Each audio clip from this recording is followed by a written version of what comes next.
In addition to using BIOS passwords, you can also set a password on the bootloader. Now, as we've mentioned before, the bootloader that you're probably going to be using is Grub. And so let's talk about setting some passwords on Grub. So the first thing I want to do, first of all, let me zoom in a little bit so you can see this a little bit better. Now, I'm going to go into Etsy grub.d. And that's where all of the different configuration files that get pulled together to create the final Grub configuration that is used to load the Bootstrap program. And that's used to boot the operating system. I need to be a super user or a root user in order to give me temporary administrative privileges. So I'm going to edit, and I happen to like the VI editor. I've been using it for decades now, so it's fairly comfortable for me. Feel free to use Nano or gedit or whatever you feel like using.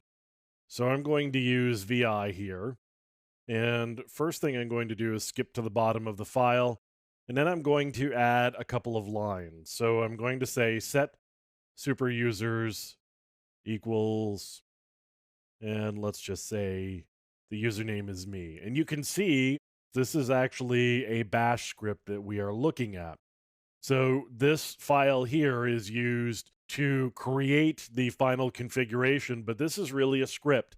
And so what I'm doing here is I'm setting a variable that I'm going to use in a little bit. And this is actually an environment variable.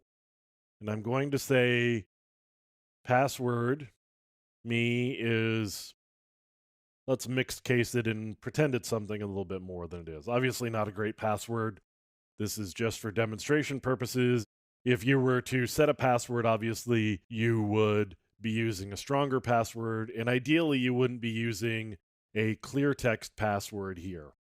We'll fix the clear text in a subsequent lesson, but for now, we're just going to set a super user, and the super user is going to be allowed to edit the configuration menu when the system boots up. They're going to be allowed to boot any operating system that the bootloader specifies. And here we're going to actually export the environment variable super users that we had just created. So if I were to have other users, what I could do would be to set passwords. And here I could say password me1, password me2. And the reason I'm adding additional users here is I may want to authorize only specific users to be able to boot specific operating systems out of the boot menu.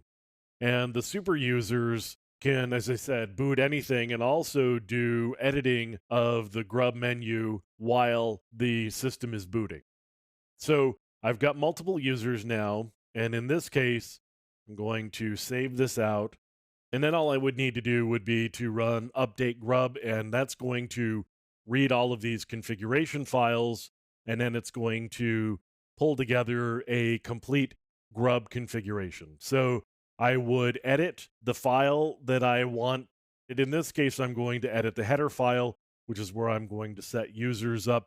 And then once I have added the configuration lines for the users, all I have to do is run update grub. That's going to update the configuration for me automatically.